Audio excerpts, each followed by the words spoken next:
तो वहाँ जो मार के खड़ी थी उसे माल बोलते हैं, उसे गांजा बोलते हैं। और ये नशा करके पोल तो तू गई, लेकिन तू खड़ा कर गई कटघरे में पूरे मुस्लिम समुदाय को। आज वो बेचारे मजबूर हैं मुस्लिम समुदाय के लोग कि इसका समर्थन करें या इसका बचाव करें। तो दोहरा मापदंड अपनाना पड़ रहा है। वही दोहरा मापदंड जो उस लड़की को एक विंग लगी हुई है बचाने में और एक विंग लगी हुई है पल्ला झाड़ने में। लेकिन थक हार के वो जो कुछ सनातनी राष्ट्रवादी भाई वहां पे पहुंचे विरोध करने, क्योंकि खुला चैलेंज उस लड़की ने दिया था। 555 की ईंट इतनी मशहूर नहीं हुई थी जितना उसका घर मशहूर हो गया। और मशहूर करने वाली वो थी, कोई और नहीं थी। खुली दावत दे रही है, गाय गौ माता की बर्बरता की बात कर रही है, हम अपने मुंह से भी नहीं कह सकते। तो यहाँ तो खून खोलता है ना। यहाँ फिर क्या शासन और क्या प्रशासन, सब देखा जाएगा, सब देखा जाएगा। अरे जब तुम संविधान नहीं मानते तो हमने कौन सा उसके पन्नों की माला अपने गले में पहननी है? उसकी छाती पे पैर धर के सबक सिखा देंगे, समझे? गौ माता पे बिल्कुल नहीं सहन कर सकते, नहीं कर सकते सनातनी लोग। कैसे कर लेंगे? अरे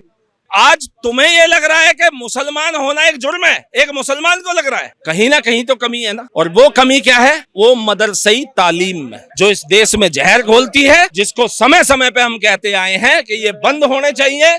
जिस दिन ये मदरसे बंद हो जाएंगे, इस देश से आतंकवाद खत्म हो जाएगा।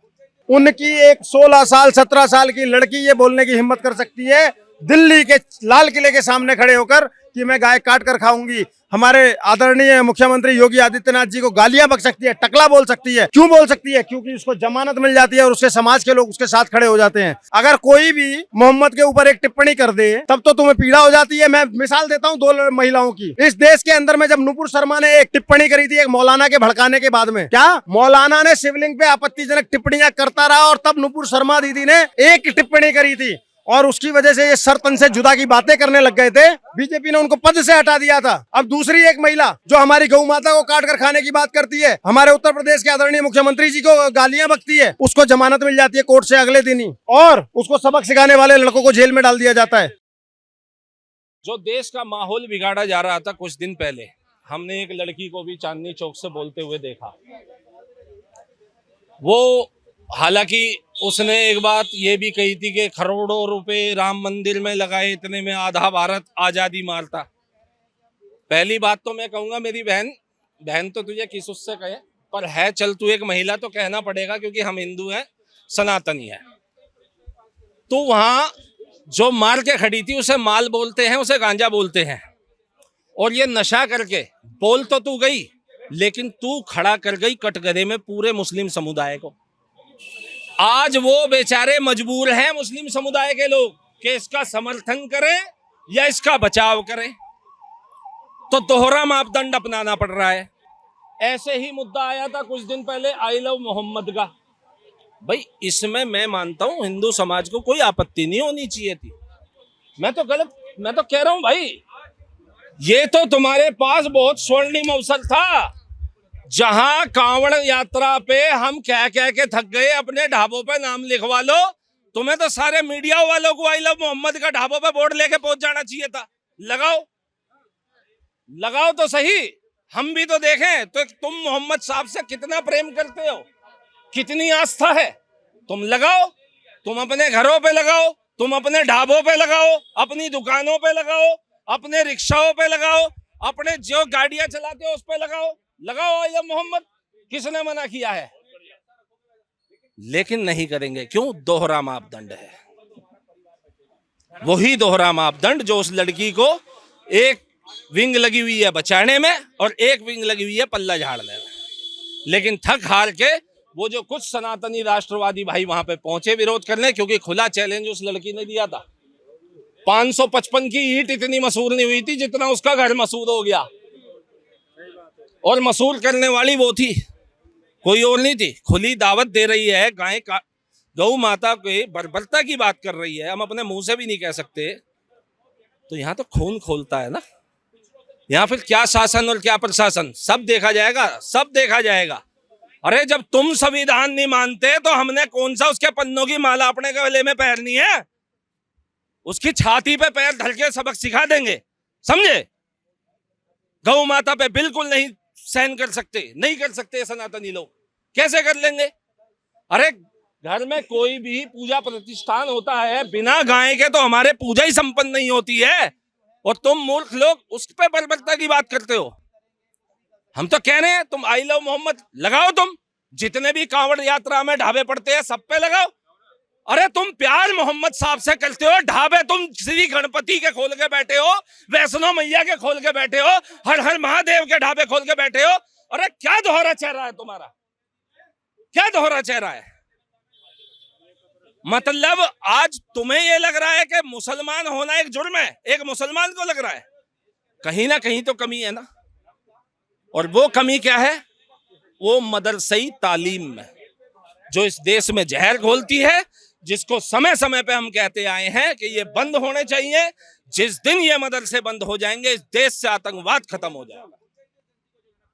तो आप कह रहे हैं कि मदरसे बंद हो जाने चाहिए, मदरसे में यही सब सिखाया जाता है? बिल्कुल सिखाया जाता है, बिल्कुल सिखाया जाता है ना। कुछ दिन पहले बरेली में कहाँ पे कौन सा मदरसा में वहाँ पे ट्रेनिंग दी जा रही थी कि ट्रेन को कैसे डिरेल किया जाता है।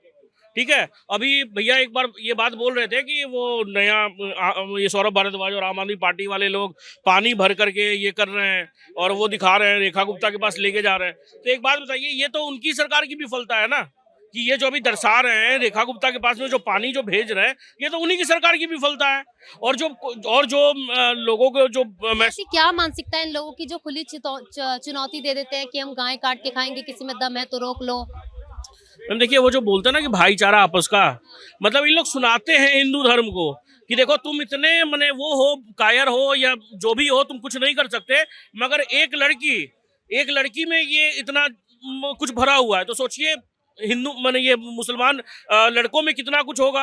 और वो सीखी कहाँ से? सबसे बड़ी बात है कि ये जो हम तो भाईचारा का बात करते हैं, हम तो ये सब नहीं बोलते कि हम आपके जो धर्म में जो भी है कुछ भी है, हम तो उनके धर्म के खिलाफ कुछ नहीं बोलते, मगर वो हमारे धर्म के अगेंस्ट में इतना कुछ बोलते हैं इन लोग कि उसका कोई वो नहीं है। मैंने हर दिन आए दिन हमारे भगवान को, अरे भाई भाईचारा इतना है तो एक काम करिए ना, ये जो राम मंदिर को तो चलिए हमने कोर्ट से ले लिया, ज्ञान वापिका और ये सारा जो जहाँ पे चल रहा है वहाँ पे भाईचारे के नाते दे दीजिए हमारे को, क्या दिक्कत है? भाईचारा का एक मैंने इस देश में वो रह जाएगा कि नहीं हिंदू मुस्लिम एकता बहुत बढ़िया है। देखिए एक्चुअल में क्या ना, हिंदू मुस्लिम एकता कुछ भी नहीं है। जहाँ पे इन लोग मेजोरिटी में है वहां पे इन लोग भाई भाई करेंगे, और जहां पे इन लोग माइनॉरिटी तो हिंदू में ऐसी एकता क्यों देखने को नहीं मिलती है? क्या देखने को नहीं मिलती है? एकता क्यों नहीं देखने को? तो वही तो आज तो बागेश्वर बाबा यही तो बोल रहे थे कि जात पात में बटे हुए हैं लोग, जात पात में बटे हुए हैं। अगर जात पात में जिस दिन नहीं बटेंगे उस दिन अगर सब एक हिंदू खड़ा हो जाएगा, चाहे वो कोई भी हो, चाहे वो ब्राह्मण हो, बनिया हो, कोई भी हो, समझे, अगर उन लोग खड़ा हो जाएगा सब साथ में बोले कि नहीं मैं हिंदू हूँ, तो देखिए हिंदू का बाल भी बाका कोई नहीं कर सकता इस देश में किसी। सहमत है? हिंदू एक साथ खड़े हो जाएं तो कोई भी किसी का कुछ नहीं बिगाड़। पूर्णतया सहमत हूँ कि जिस दिन भारत का 110 करोड़ सनातनी हिंदू जिसकी रगों में सच में सनातन का रक्त बह रहा है, वो अपने आप को गर्वित मनुवादी कहकर एक दूसरे के समर्थन में खड़ा हो जाएगा, उस दिन किसी जिहादी मानसिकता वाले की औकात नहीं होगी कि हमारे खिलाफ बोल दे। मैं बहुत विशेष बात बोलना चाहता हूँ, उनकी एक 16 साल 17 साल की लड़की ये बोलने की हिम्मत कर सकती है दिल्ली के लाल किले के सामने खड़े होकर कि मैं गाय काट कर खाऊंगी। हमारे आदरणीय मुख्यमंत्री योगी आदित्यनाथ जी को गालियां बक सकती है, टकला बोल सकती है। क्यों बोल सकती है? क्योंकि उसको जमानत मिल जाती है और उसके समाज के लोग उसके साथ खड़े हो जाते हैं। लेकिन ये बहुत शर्म की बात है कि जब उसी लड़की को सजा देने के लिए, उसको सबक सिखाने के लिए कुछ हमारे धर्म के योद्धा वहां जाते हैं, तो आज अन्नू हमारा जेल में है, अन्नू चौधरी जेल में है। अन्नू चौधरी किसके लिए गया था? उस लड़की ने क्या अन्नू चौधरी को बोला था क्या कि काट के खाएगी, या अन्नू चौधरी को गाली बकी थी? नहीं, उसने ना दक्ष को गाली बकी थी ना अन्नू को गाली बकी थी। दक्ष चौधरी या अन्नू चौधरी या तुम्हारा प्रकाश या तमाम जितने भी सनातनी गए, हमारे वहां पर किन्नर बहने गई, ये लोग क्यों गए थे? गौ माता के सम्मान के लिए गए थे। अगर आज सारे सनातनी इनके समर्थन में खड़े हो जाए तो क्या अन्नू चौधरी जेल में रहेगा क्या? लेकिन नहीं, उनका एक वसीम अकरम त्यागी नाम का व्यक्ति, उनकी काविश अजीज करके लड़की, उनकी नगमा खातून करके लड़की, इस तरीके के लोग एजेंडा चला रहे हैं और वो लोग इनको दंगाई बताने पे चढ़े हुए हैं। जो सनातन का चोला ओढ़कर गौ माता की रक्षा करने दिन और रात नहीं देखते हैं, उनके लिए सोच कर देखना। और वहीं पर उस लड़की को वो हीरोइन बनाने पर लगे हुए हैं कि वो डरी नहीं, ये नहीं हुआ। अरे मैं अगर बोल दूं, अभी अगर कोई भी मोहम्मद के ऊपर एक टिप्पणी कर दे तब तो तुम्हें पीड़ा हो जाती है। मैं मिसाल देता हूं 2 महिलाओं की। अगर महिला सम्मान की बात करते हो तो दोहरा मापदंड नहीं होना चाहिए। इस देश के अंदर में जब नुपुर शर्मा ने एक टिप्पणी करी थी एक मौलाना के भड़काने के बाद में, क्या मौलाना ने शिवलिंग पे आपत्तिजनक टिप्पणियां करता रहा और तब नुपुर शर्मा दीदी ने एक टिप्पणी करी थी और उसकी वजह से ये सरतन से जुदा की बातें करने लग गए थे। सरतन से जुदा की बातें करने लग गए थे। बीजेपी ने उनको पद से हटा दिया था। ठीक है, एक महिला ये हुआ। अब दूसरी एक महिला जो हमारी गौ माता को काट कर खाने की बात करती है, हमारे उत्तर प्रदेश के आदरणीय मुख्यमंत्री जी को गालियां बकती है, उसको जमानत मिल जाती है कोर्ट से अगले दिन ही और उसको सबक सिखाने वाले लड़कों को जेल में डाल दिया जाता है। अन्नू चौधरी का अपराध सिर्फ इतना है कि उसने सनातन के लिए गया था, वो उसके घर से किसी को गाली नहीं बकी क्या गई। हिंदुओं की कोई सुनवाई नहीं होती? अन्नू चौधरी या किसी भी सनातनी की माँ बहन को गाली नहीं बकी गई थी, वहां पर गौ माता को गाली बकी गई थी, वो इसलिए गए थे। इसलिए मैं आज आपके चैनल के माध्यम से आह्वान करना चाहता हूं कि 110 करोड़ हो और अगर सच में सनातन का रक्त बह रहा है तो आवाज उठाओ। ये तुम्हारे लिए लड़ रहे हैं। कल को कोई मेरा आएगा सरतन से जुदा करके चला जाएगा कि बहुत बलबलाता है, बहुत बोलता है, बहुत ये करता है, बहुत वो करता है, मैं यादों में रह जाऊंगा। जैसे कन्हैया लाल दर्जी रह गए, जैसे चंदन गुप्ता रह गए, जैसे परवीन नेतारू रह गया, सुहास सेठी रह गया। इसी प्रकार से किसी दिन एक इंद्रेश द्विवेदी भी एक है से था हो जाएगा और तुम लोग ऐसी बाइट करते रहोगे। अरे आवाज उठाओ भाई। गौ माता के तुम्हारे घर में पूजा होती है तो गौ माता का गोबर भी आता है, गौ माता भी पूजी जाती हैं। अभी गोपाष्टमी पूरे देश ने मनाई है। उस गौ माता के सम्मान के लिए जाने वाले लड़कों को जेल कैसे हो सकती है? क्यों हो सकती है? पता है क्यों? क्योंकि हम बटे हुए हैं। हम बटे हुए हैं भाई। देश के प्रधानमंत्री ने बोल दिया कि एक रहोगे तो शेख रहोगे। योगी आदित्यनाथ ने बोल दिया बटोगे तो कटोगे। हम दिन रात चीख चीख कर कह रहे हैं कि जात पात की करो विदाई, सारे हिंदू भाई भाई, लेकिन हम बटे हुए। अरे मैं तो ब्राह्मण हूँ, मैं तो जाट हूँ, मैं तो गुजर हूँ, मैं तो ठाकुर हूँ, मैं फलाना हूँ, मैं ढिमका हूँ। बटे रहो और कटते रहो। कौन नहीं कटा? जाट नहीं कटा या गुजर नहीं कटा या पंडित नहीं कटा या ठाकुर नहीं कटा? कौन नहीं कटा? मुझे बता दो। या बनिया नहीं कटा? ये सारे क्यों कट रहे हैं? क्योंकि ये अलग अलग हैं। जिस दिन इन्होंने सनातन का चोला ओढ़कर, मैं बार बार कह रहा हूं, इंद्रेश द्विवेदी गर्वित मनुवादी है, गर्वित मनुवादी। जिस दिन भारत का 110 करोड़ सनातनी गर्वित मनुवादी हो जाएगा, उस दिन भारत की काया पलट जाएगी। और आप लोग बार बार कहते हो ना हिंदू राष्ट्र बनाना है, हिंदू राष्ट्र बनाना है। अबे मूर्खों, मैं बोल रहा हूं, अबे मूर्खों, जिसको हिंदू राष्ट्र बनाना है वो मेरी नजर में गधा है। क्योंकि हिंदू राष्ट्र तो है, बस हमें अपनी पहचान वापस पानी है। हम हिंदू राष्ट्र थे, हिंदू राष्ट्र हैं और हिंदू राष्ट्र रहेंगे कब तक ये हमें नहीं पता। क्यों? क्योंकि हम तो सेक्युलर होते जा रहे हैं ना। और नो डाउट मैं बार बार एक बात बोलता हूं, चाहे FIR हो या कुछ भी, सेक्युलरिज्म मतलब बढ़वागिरी। मैं सेक्युलरिज्म को बढ़वागिरी मानता हूं। सेक्युलर हिंदू होने से अच्छा है कि किसी की बढ़वागिरी कर लो, सिंपल।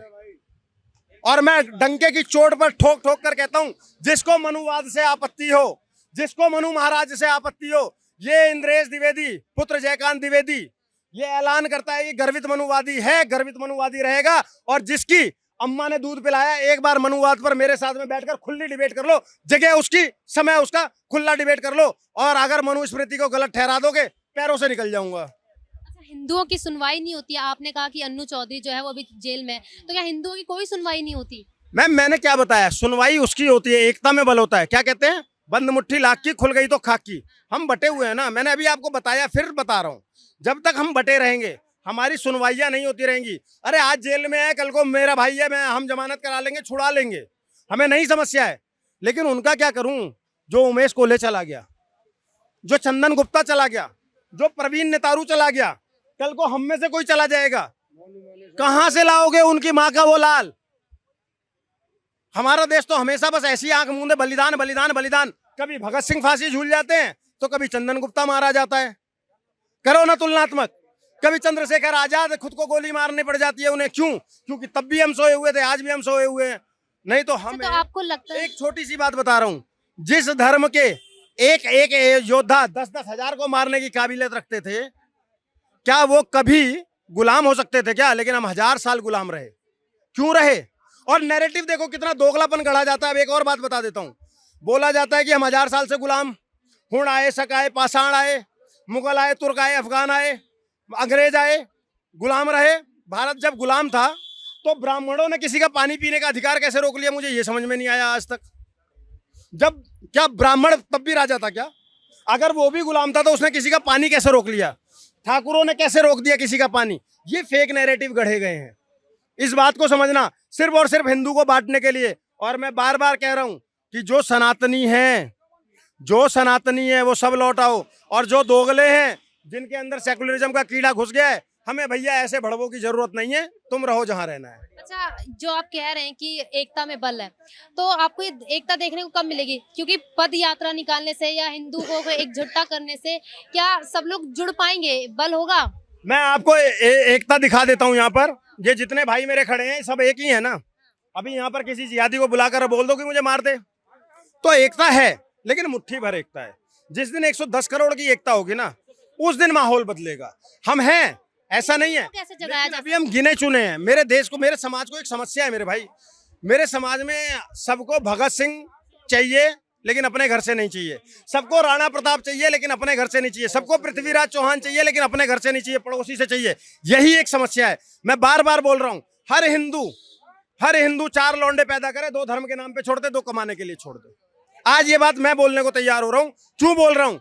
क्योंकि अगर अब आप ये नहीं करोगे तो जिस प्रकार से जनसंख्या विस्फोट हो रहा है, आने वाले 20, आज माननीय महाराज जी ने भी बोला, बागेश्वर धाम ने भी, और मैं भी ये बात बोल रहा हूँ कि आने वाले 20-25 साल बाद आप अपने अस्तित्व की लड़ाई लड़ रहे होगे। आज तो मैं कह दे रहा हूँ ना कि गर्वित मनुवादी हूँ। जिस दिन वो हमारी जनसंख्या के बराबर में आ गए ना, मेरे साथ वाला ही हिंदू दोगलई कर जाएगा और वो मेरी गर्दन काट देगा गर्वित मनुवादी बोलने पर। हालांकि हम तो उनके वंशज हैं कि तब भी नहीं डरे थे, अब भी नहीं डरेंगे। जब मुगलों का शासन था तब भी हमारे वीर बंदा बैरागी नाखून नोचे गए, खाल उतारी गई, आंख नोच ली गई, लेकिन उन्होंने कहा सनातनी था, सनातनी हूँ, सनातनी रहूंगा। तो हम तो उनके वंशज हैं, हम तो उनके वंशज हैं। हम तो गुरु गोविंद सिंह जी के वंशज है कि हम तो बाज उड़ाएंगे। 1.25 लाख तो एक लड़ावा था, गोविंद सिंह नाम तरावा, तो हम तो उनके वंशज हैं। हम लड़ते रहेंगे, लेकिन मैं चाहता हूं कि हर घर से निकलो यार, हर घर से निकलो, एक तो निकलो। अगर भारत के हर घर से एक भी सनातनी सच में निकलेगा ना, और मैं नहीं कह रहा हूं कि तलवार लेकर लड़ने लगो, नहीं, सिर्फ अपने धर्म की बात करना शुरू करो, अपने घरों से निकलो, मंदिर में जाना शुरू करो, अपने घरों के अंदर में सत्यनारायण भगवान की कथा कराना शुरू करो, चीजें अपने आप बदलने लग जाएंगी। आप देखो, वो मस्जिद से एक अनाउंसमेंट करते हैं और हजारों की भीड़ सड़क पर होती है, और हम कहते मर जाते हैं, लोग नहीं आते। वो इतने एक हैं कि फिलिस्तीन में उनको अपना भाई नजर आ रहा है, और हम इतने जुदा हैं कि मेरा पड़ोसी मुझे अपना भाई नहीं लग रहा है। सोचो मैं कितना दोगला हो गया हूं। और फिर मैं बात करता हूं कि नहीं नहीं हम सेफ हैं। ऐसे सेफ नहीं रहोगे, कितने दिन रह लोगे? और दुनिया का इतना प्यारा धर्म, तुम्हें क्या दिक्कत है ये बोलने में कि तुम सनातनी हो? पूरी दुनिया का इकलौता धर्म है मैडम जो कहता है धर्म की जय हो, अधर्म का नाश हो, प्राणियों में सद्भावना हो, विश्व का कल्याण हो। जब हम विश्व का कल्याण बोलते हैं तो समूचे विश्व का बोलते हैं, हिंदू मुसलमान नहीं देखते हैं। प्राणियों की में सद्भावना कहते हैं तो हिंदू मुसलमान नहीं देखते हैं। हर प्राणी में हो। धर्म मतलब हर प्रकार का धर्म, और अधर्म मतलब हर प्रकार के पाप का नाश हो। हम ये कहने वाले लोग हैं। हम कहते हैं वसुदेव कुटुंबकम। जिस मनु महाराज की यह अवहेलना करते हैं, उसी मनुस्मृति में लिखा जाता है यत्र नारी पूज्यन्ते रमन्ते तत्र देवता। समझ गए? जहां स्त्री का वास होता है वहां पर देवता के बसते हैं। वो मनु महाराज ही सिखा रहे हैं। हमारे धर्म में इकलौता ऐसा धर्म है कि हम कन्या पूजन करते हैं, नहीं तो दूसरे धर्म वाले तो मस्जिद में नहीं घुसने देते। अगर मैं गलत हूं तो घुसवा दो। अब दूसरी बात सुन लो, हमारे यहाँ कुछ ऐसे बड़े बड़े बाबा हैं, मैं बाबाओं पे आता हूं, बहुत बड़े बड़े बाबा हैं, समझ गए, जो बहुत बड़ी बड़ी कथा करते हैं, राम के नाम पर कमाते हैं, लेकिन अपने मंचों पर इमरान प्रतापगढ़ी जैसे जिहादी को बुलाते हैं, अपने मंचों से ईश्वर अल्लाह गाते हैं। समझ गए? मैं नाम नहीं लेना चाहता हूं, और कहोगी तो ले लूंगा, मुझे डर नहीं लगता। मुरारी बापू की बात कर रहा हूं, मुरारी बापू की बात कर रहा हूं, ठीक है?